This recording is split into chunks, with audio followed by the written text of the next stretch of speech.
Very few people in this market think long-term. Dubai is a long-term. Nobody is leaving Dubai. Whatever reputation you're going to earn is going to stick with you. We have the metaverse. We have eXp University. Did you just say metaverse? Yes. Oh, okay. I've not heard of this in real estate in Dubai at all. Nothing lasts forever. And it is a ticket out of misery, and it's also a ticket into being motivated, right? I love that part. That actually makes a lot of sense because as a professional, you're so caught up in the rat race every single day. Absolutely. It's very hard. If Yeah. anyone thinks that real estate agent job is easy, highly mistaken. We are mentally exhausted.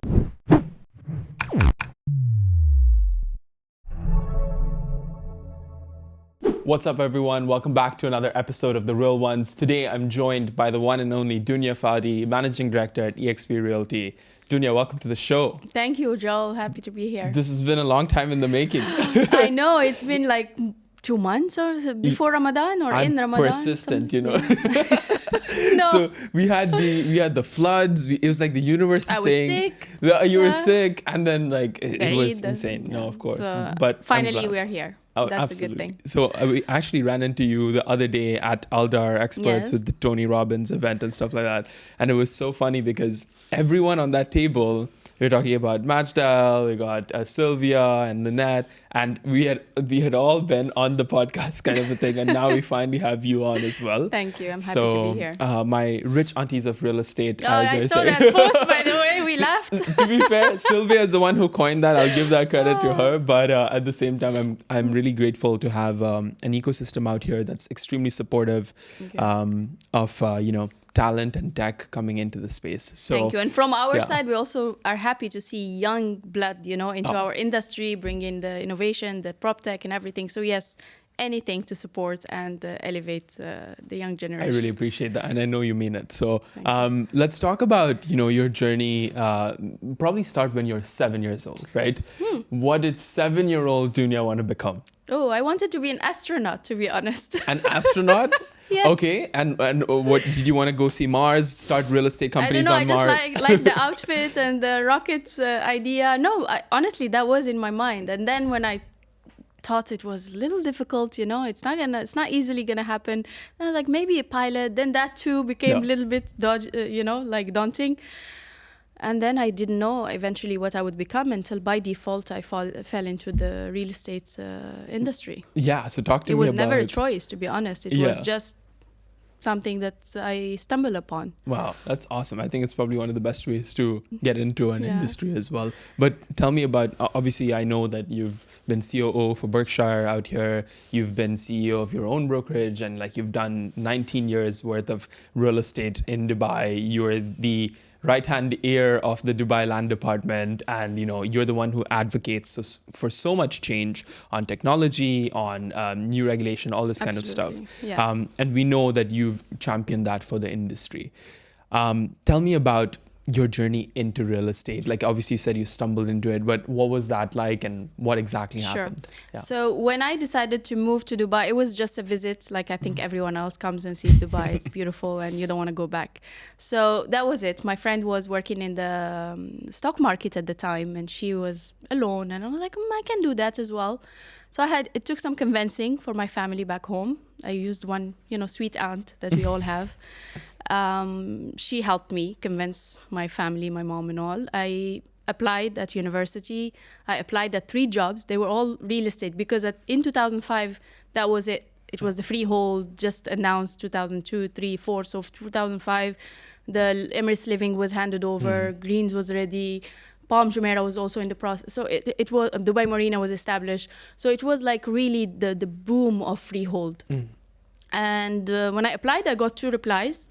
And I had to choose between 2 offers. I picked one that allowed me to be, around my other, colleagues in the office.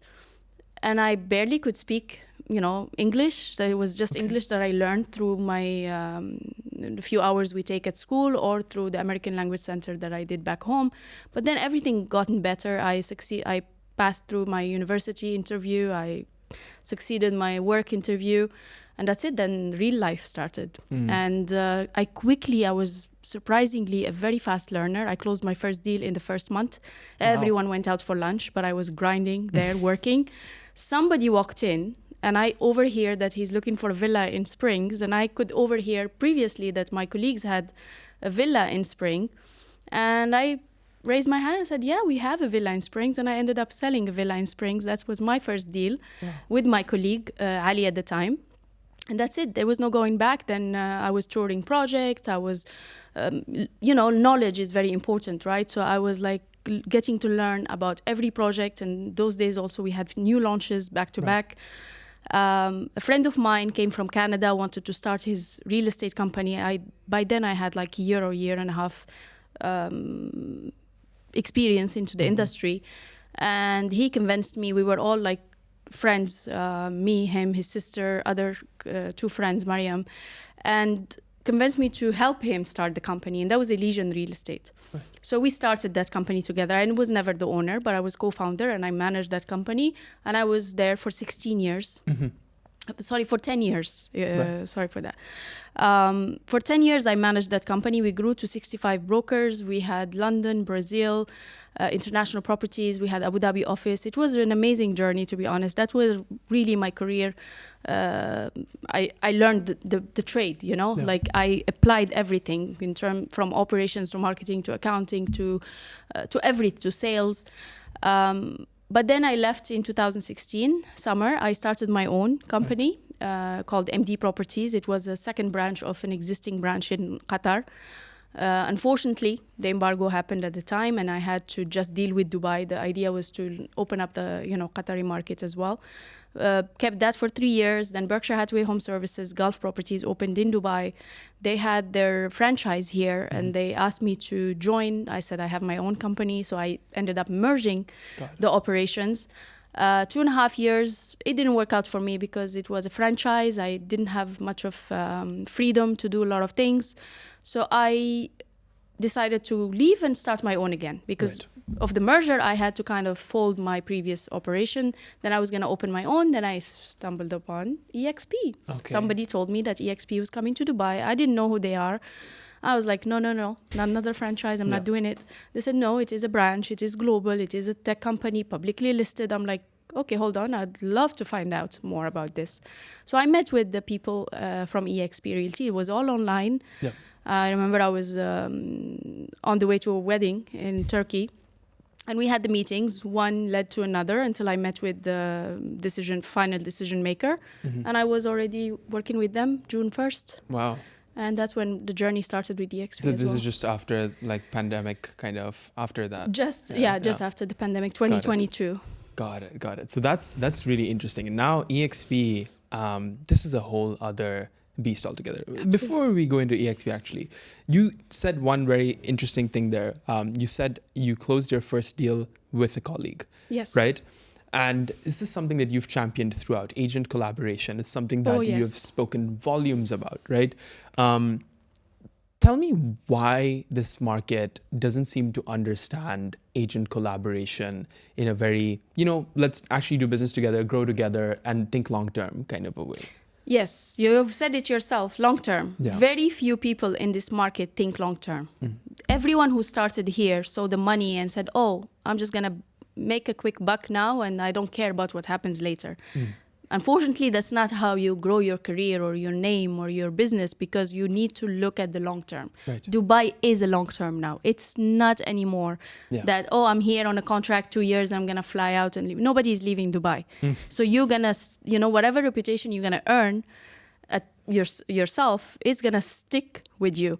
So for me, collaboration, I'm always a champion in this part, because it really, I believe if we collaboratively do well, the whole industry will do well, 100%. Right? If let's say a new broker comes in, he doesn't have listings or he's barely getting started, and he calls an agent who's got listing, and they say, sorry, I don't deal with agents. I mean, how do you think both parties feel?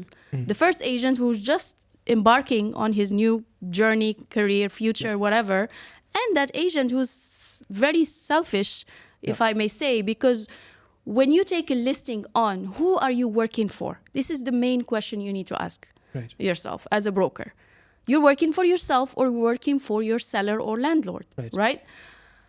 If you refuse to collaborate with another agent, then you're only thinking about yourself. You're not servicing your client, and we are in the business of service, 100%. right? So when you say no, you want the whole money to yourself. Yes, you worked hard to get that listing, but your client will be much happier if you get that listing sold much quicker at the best value. You will earn a colleague for the future. He may have other listings in the future who you could on which you can collaborate together on. And your client will be much happier. Then it will lead to a quicker sale, quicker rent. The client will be referring another client. But again, no one looks at the long term. They only look at now. I got this listing. I want to make the money now. So I really am against it. I really hope that RERA, and I did ask DLD to get this form, agent to agent form, online, and give 24 hours to the other agent to accept it or reject it. And if they were to reject it, they need to have a valid reason why you're rejecting to work with the other broker. Got it. That's very interesting. So you're saying we are working in the best interest of the client, and that should be the primary focus of the entire market. Absolutely. If you don't want to work with me, give us a valid reason, let that be on record. So you know whether an agent is acting in bad faith or if they're just, being greedy, genuine or greedy or whatever it might be, right? Interesting. So eXp Realty, you got 4,700 brokerages, maybe more, in Dubai, and eXp Realty arrives in Dubai, not as a franchise, as a branch. And a branch of a company that has 89,000 agents is NASDAQ listed. And from what I understand, gives you equity in the brokerage, which I have not heard at we are any all brokerage. Shareholders, yes. So tell me about that concept of being a shareholder in a brokerage. And do you think other brokerages in Dubai should adopt such a thing? So I always said that, funnily enough, when I started MD Properties, I decided that because I always had previously people would get experience and they would leave because they want to open their own, or some agents are not as ethical and professional. They will go and close deals outside the company, right? So when I opened my own company and I could be the full decision maker, I said that 10% of my profit at the end of each year will go back to the agents, distributed equally depending on their contribution into the business, right? So that means the more they stay, the more that 10% would be. The more business they will keep in-house, the more their share will be. So that was in my mind. When I started MD Properties in 2016, that was already in the offer letter. Fast forward, I work with eXp Realty, and the first thing is that 60 to 70% of the shares of the company are owned by its founder, staff, and agents. Okay. So we are shareholders, which means we are growing our own business. Right. We're not competing. The entire 89,000 professionals that work with us, from leaders to staff to agents to everyone, are collaborating, growing their own share in their own business. Right. And that is an amazing idea, because real estate as it is, when you're as good as your last deal, you make commission, you make money, you don't make commission, you don't. But these stocks or these shares are there for us. We earn them as we, grow with the company, and they grow with us and they grow with the company, because at the end, something happens, God forbid, you have something on the side other than just the commission. So do you think other Dubai brokerages should do it as well? They should. Why not? I mean, like I did, I wasn't publicly listed, but I decided that I'm going to audit my books, and whatever I make, 10% out of that is going to go back to the agents. I was just a small brokerage by then. But bigger firms can do better for their agents, definitely. It's interesting because at my startup, we give options and also direct shares as well to our employees. This is all the prop tech now, or any other startups in the Exactly. And that's what, we've had good years, we've had bad years, and that's kind of what keeps them going even during the bad years, right? And they say you have skin in the game, right? Exactly. So when you have skin in the game, you really give it all. You don't compromise. You don't try to cut corners. You don't try to, do business on the side, or you do what's best for your own business, because you're working for yourself. 100%. And I think there's this misconception that there isn't enough of a pie to go around, but there is such a big pie. There's a new pie being created every 8 hours. There is plenty. That is totally wrong. The number of agents is growing, but the pie is growing. I mean, what we can feed an entire. When you look at 18,000 registered broker on the DLD app, or even more, for just Dubai, a city. These numbers are like reflecting in countries sometimes, but it's just and everyone is, working, making money. Not entirely. Some maybe could be making less than others, but there is enough for everyone, I believe, if 100%. We all work ethically and professionally. Right. So talk to me about that, the commission structures, all this fun stuff that eXp's got going on. Obviously, it's not from what I understand, you have a 75% take rate. So it's an 80-20 and 100%, but of course subject to a 5% transaction fee that we have. So I straight away say, it's 75-95. Yeah.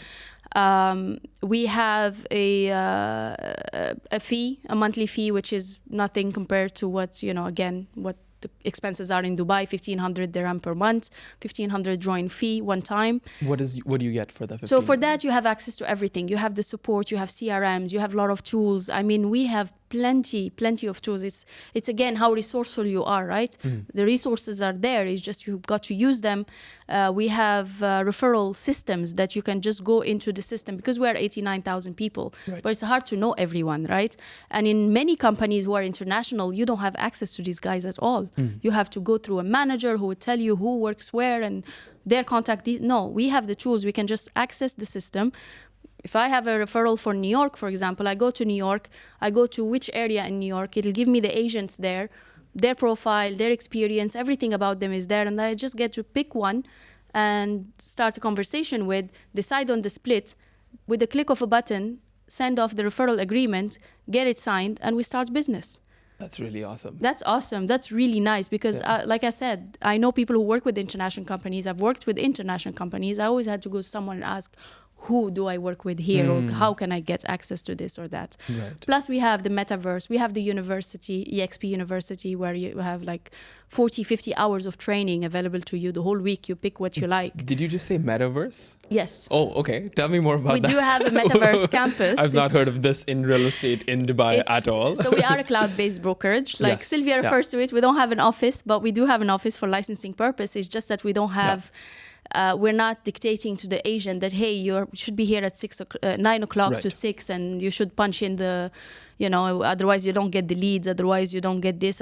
We don't do that. We're not here to micromanage. We are a place where the pros come to grow, That's it. We are not here to micromanage. You have to have an entrepreneurial mindset. You really have to be motivated. We have a lot of trainings. We have a lot of support. We have an amazing team at the back end here in Dubai and all the way in the US. Right. So everything you need around the clock, 24/7, is accessible. We have AI bots that can also help you and support you if everyone, someone is sleeping. We have the campus, back to the metaverse. So we have this space for us that we have access to. There is the Dubai office, there is an Italy office, there is all 24 countries, there is the head office, global operation, there is support for the Asian, there is the university. So instead of us having to, hi Joel, hi, what time you're available? Okay, I'll send you a Zoom link, send me a Google Meet. No, you just go to, if you work with us, you have a login, you go into that space, which is again, not a software, nothing, just a URL-based browser, which is much easier now. You go in, you choose where you want to go. You go to France, for example, and you can start speaking to the French people. Got it. And if you need help, you need a property in Paris or, Monaco or whatever, somebody can help you. Simple as that. You want access to support, same thing. You just go to welcome desk and they will help you guide you where to go. That's really cool because you don't need to, you have the feeling of an office, you have the feeling of being supported. Yes. But you don't necessarily need to be in a physical space. No, because I believe agents should be out there. They should be visiting projects, visiting developers, creating relationships, networking, viewings. I mean, what are you going to do in the office unless you come for an agreement or contract? But COVID has shown us that we can work from anywhere now. Right.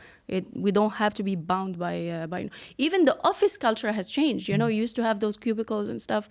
Now when you walk into offices nowadays, it's like pool table and pantry and a chilling area, and it also gives you that feeling of home, right? Yeah, I think it's interesting. I should just cut this bit out and use it as an ad for my company because it's literally what I say. Like agents should be out there selling. They shouldn't have to be picking up the phone and qualifying leads that don't want to be called, right? You call about 15 people, one of them wants to do a deal, the other 14 people are just like, don't waste my time. And plus, the government of Dubai, all the tools are online. You don't really have to come to make an agreement anymore, a contract in the office. We used to have to come to the office, print out the passport, print out the documents, make an MOU, and no, everything is on the app. Everything is on the go.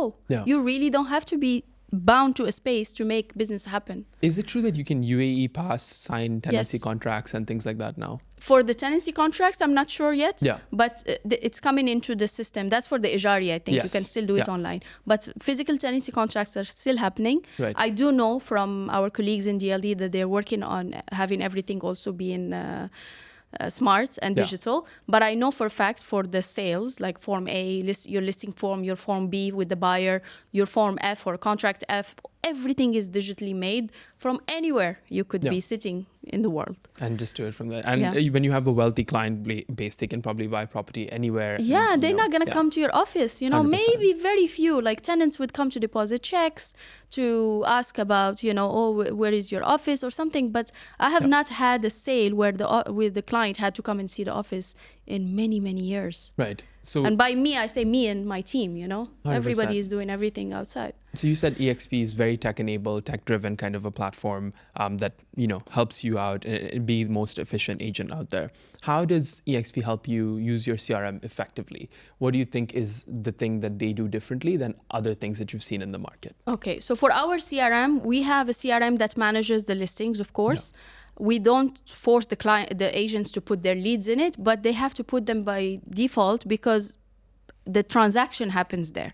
Right. So it goes from listing to paying. The whole journey is there. Right. Very important. And I tell this to agents because some of them, because of unfortunately, the trust that they don't have, they would not put their leads in the system because they feel that if I leave, somebody else will take them or someone can steal them. That's not what we do. First of all, because we're a publicly listed company, we have to abide by all the privacy rules and data sharing rules and all of that. But for an agent, for his own sake and growing his profession, is that you need to use a CRM. Right. I remember the days where I had to use Excel sheets, and believe me, it was a nightmare. Now a CRM can remind you. How much can you remember? As an agent, you're running everywhere. You're doing viewings. You're trying to prospect. You're trying to call your clients and be in touch with them. You're trying to do some social media. You're jumping today. Imar is launching tomorrow. Aldar is launching. How much can you do? And how much can you remember? Now you have all these tools that help you organize yourself. So a CRM can, easily remind you that, there was a client 2 weeks ago that you haven't gotten in touch with, or a property got added to the system that matches this buyer's requirement, and the CRM will also alert you to that. Or you can just schedule a reminder or schedule automated, email to go to the client for his birthday or for a property search, or if he bought from you, just schedule a newsletter about the community he bought from you in. There are so many things you can do in a CRM, and we're too blessed to have that now. 100%. But this is not the case for 99%. No, it's not. Unfortunately, it's not. Just again, either because of the lack of wanting to, adopt the technology, resisting it, but resisting it will only lead into, failure later losing out, basically. Why did you kind of show interest in technology? I always think outside. I always want something new. And I think technology has been part of our lives from early days, right? And it's evolving, and it's evolving fast. If you don't embrace it now or yesterday, it'll bypass you and you'll be left behind. So it's not like by choice. It's exhausting as well to keep up with it. 100%. But you don't have any other option. And I love, technology and learning about things, and it's a lot to learn, but you have to do it. You don't have a choice. The curiosity kind of thing. So, speaking of technology, we got Dubai MLS that's coming up now, right? Coming soon, something like 100 days or something like this. We had Ahmed on the podcast earlier as well. And, this is not something that all brokerages are happy with or all portals are happy with. And I understand where they're coming from. But at the same time, I think people need to understand from someone they trust why the MLS is important for the Dubai real estate market. So the MLS, I've been advocating for that for years. I thought we were reached a level in our market that we needed an MLS. Yeah. Some agents or some entities will not be happy about it. I think it's inevitable. It's something that's been working since the 18th century, and we must embrace it now. Dubai is growing. We're maturing. We're a global force, to be not to be messed with.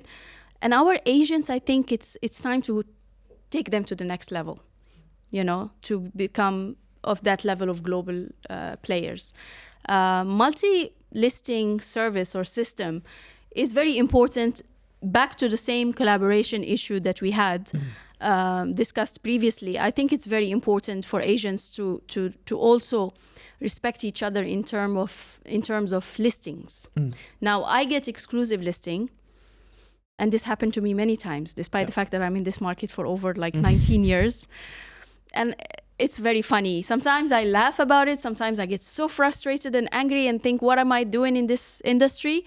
But then again, I take it with a pinch of salt and carry on.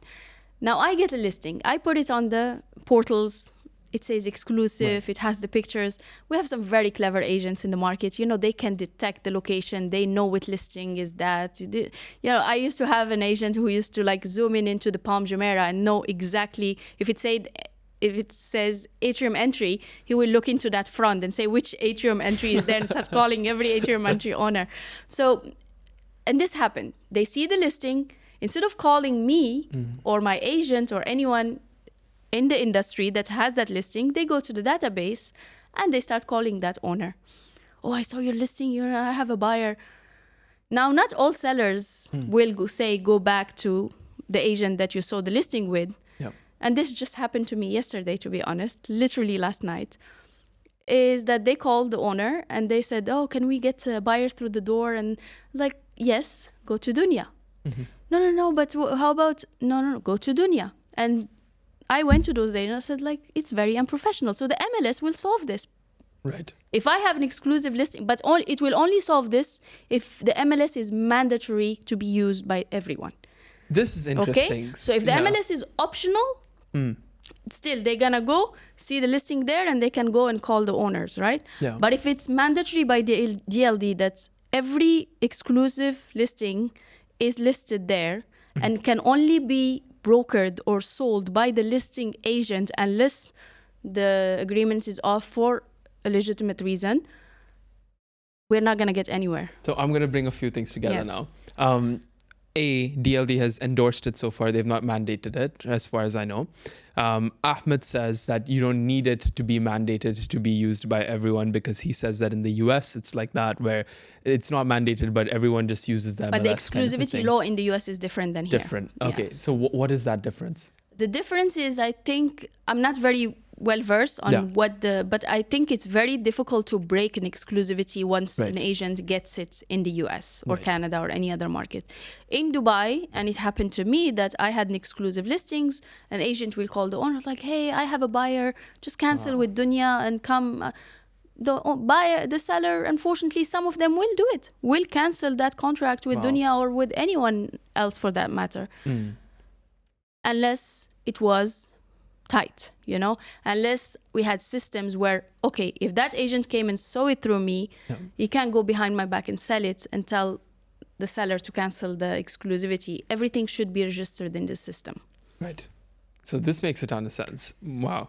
I'm excied for the whole MLS piece to come into the Dubai landscape. It'll come in slowly. People will resist. Some people will embrace it. We'll have to see how it phases out. Because again, Dubai is a global market. It has become global, but we're still different than many other global markets. We still have, our practices are different. The way there is nowhere in the world that you launch a project today and you sell it in the next, 5 hours or less. Or there is nowhere in the world where people would line up outside Coca-Cola Arena for a launch at 3 a.m. in the morning. Our market is unique. So whatever comes into our market needs little time and needs to embrace also the local practices to a certain extent. I'm not saying bend over but just try to accommodate everyone so you can create a unique system for how Dubai operates. Yeah, I think just like when eXp as well. You know, when eXp Realty goes and opens in any country, they don't bring the US practice here. They pick a leader from the country with experience. They look at the numbers as per the country. They look at the average price in that country and then make the best business model that they see fit for that market. Right. And I'm going to shift gears a little bit now. We're going to move away from the heavy real estate technology talks, and we're going to go into something very interesting. So I actually wrote some of this down. I scrolled through your Instagram to find all of this. Okay. But you used to create a ton of content from what I've just seen a lot of them, and I actually wonder why you don't make as much content anymore. But maybe question for another time. It's just time, actually. It's nothing else. Busy. Or it's just an excuse, maybe. But honestly, I have so much on my plate. Yeah. I have 3 kids. I'm a mom for 3 beautiful children. Yeah. They take my time. I have time for my husband, for work, so it's demanding. You know, really, you need to be consistent. And also, I don't like to be just this nerd that's trying to preach everyone, because everyone is trying to preach everybody, right? Everyone all of a sudden has become, an expert. I know better. Yeah. You share what you can when you can. That's it. That's not the way the algorithm does like that. Yeah. But that's my way. I'm not going to change it because I have so much on my plate right now. Yeah. And I think it's like your expertise speaks for itself in that sense. But you know, the reason I said that is because you had some very unique perspectives, which I'd not heard before, right? I'm going to say a few of them, right? One of the things that you tell yourself is that nothing lasts forever. Yes. And it is a ticket out of misery, and it's also a ticket into being motivated. Yes. Right? I love that part. It was, I scrolled through a lot of it and I was just like, that actually makes a lot of sense, because you can feel so much lighter as a professional in the things that you do, because we're so caught up in the race, the rat race, every single day. We're just hustling. Yeah, absolutely. It's very hard. I mean, if anyone thinks that real estate agent job or a brokerage manager job or owner is easy, highly mistaken. We are mentally exhausted, you know, and you need a lot to keep up. You need really a huge force, because our market is fast moving. The technology is taking over. Some of the practices are not the best, you know, so you have to keep your guards up all the time. So it demands a lot. And for me, in life and in personal life and in professional life, I love that practice, because it's true. You can have something going so well, but it's not going to last forever, right? Yeah. So unless you work hard for it to keep it going or make it better.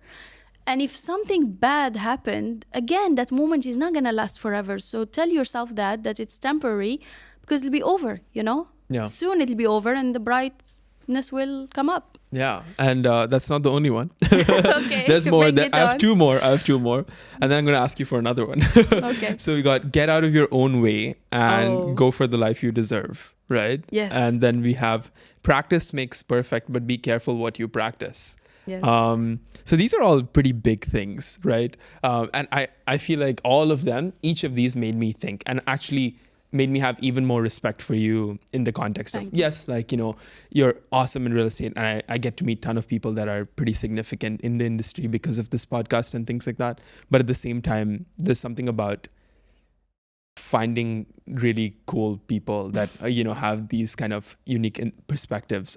So tell me what your favorite quote about entrepreneurship or, you know, anything that life related that you've seen or you've the one thing I always go by for myself, and it helped me a lot in my career to grow, especially as a woman, you know, or a girl. I was very young when I entered this space, and you could be overlooked, you know, with all the sharks out there.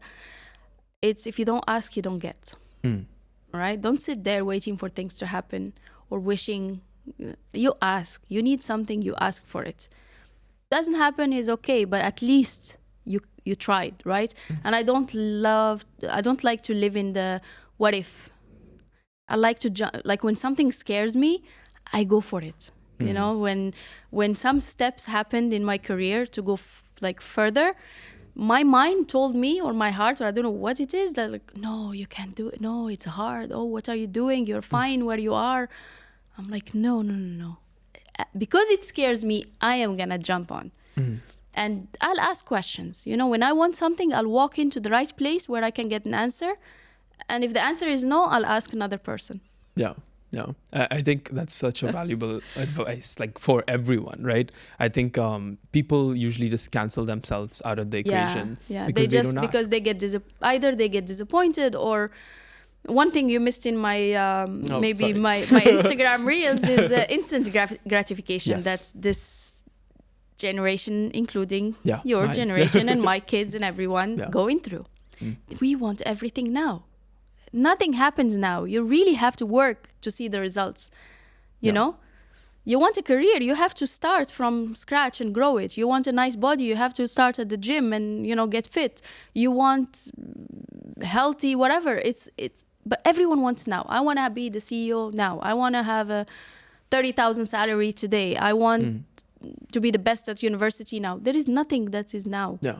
I want to get Dounia on the podcast now, but it takes 2 months. Yeah, I know. It took... Okay, that was just not intended. But persistence, not instant gratification. You know, the point is, I feel like I cold DM a lot of people, right? Like, you didn't know me before this. No, I didn't. You did not know. This is some random guy from Instagram, pretty much. Like, you know, and you can meet all sorts of weirdos on these platforms, right? Yeah, I have a lot of messages. Honestly, I just delete, you know? Exactly. So it's just, I genuinely believe that even people in my generation, I think they expect these things to be, I don't know, handed to them, or like, you know, that it just kind of should happen in this way because that's what we were told. And I don't think it's like that. It's not. The people that stand out in this space are folks that are doing above and beyond, and those are the only people that are going to... See, in your generation, things that can be accelerated a little bit, right? But you still have to put in the work. There is no like shortcut. You have to put in the work. Like, instead of taking 20 years to become successful, you can be successful in 3-5 years if you use the right tools and meet the right people. And everyone now is reachable, right? Right now you have the tools to show who you are. Before you didn't. You had to be on TV or on the newspaper or the radio. Right now you have tools that people are sitting on the whole day holding phones. And if you just capture someone's attention... So when you told me that you do podcasts and everything, immediately I went to your profile and I saw, okay, who you had podcast with. I asked you the questions, or who's coming on your podcast. And also the fact that you're a young entrepreneur who's really, like, you know, in the space. For me to support you and to be on your podcast is a win-win for both, to be honest. It's okay, I'll also be closer to your generation because we're also... we can't be left out because the prop tech is part of our business and we have to embrace it. And I like to understand from you and for you to also understand our perspective. So when you're making something, you're making it for the right audience or the right target clientele you 100%. And I think when there's a lack of genuineness in those kind of requests, you can kind of see it. Absolutely. Yes. I've said no to podcasts, which is funny. Like that some random real estate brokerage will say, I wouldn't. Yes. Like, I had someone who called me and said, "Oh, we do we're news, we are this, we are that." I went, I saw their YouTubes, I saw the people, I'm like, no, not don't want to be me. associated with this. So you have the tools to find out for yourself who you're dealing 100%. with. And my last question to you is, what advice would you give your 21-year-old self? I'm gonna take a long to think about it, because honestly, to a younger self in general, it's just don't take yourself too seriously, because once you are in your 30s, 40s, life becomes very serious and responsibility grows and the worries grow and everything. So I think have as much fun as you can in a good way before you get into a serious, because you don't know. At 21, you don't know a lot of things.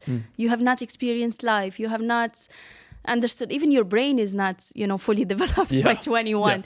So just take it lightly. Don't sweat over the small stuff, and don't think the world is over if something small happened, because what's coming is even more serious. No, 100%. Well, that's been such an amazing session. I have to say that was I really like I think you should hire an editor and someone to come and shoot you while you're kind of busy doing your stuff, because it seems like something that would add a lot of value to the lives of other people. Thank you. And I know you care about the next generation. I know you care about your kids a lot, and you've spoken about a lot. So I know that this is something that you're passionate about. But Dounia, thank you so much for coming on. Joel. I really appreciate your time. Thank you very much. And that's been this episode of The Real Ones. Come back next week for yet another episode, and don't forget to smash that subscribe button.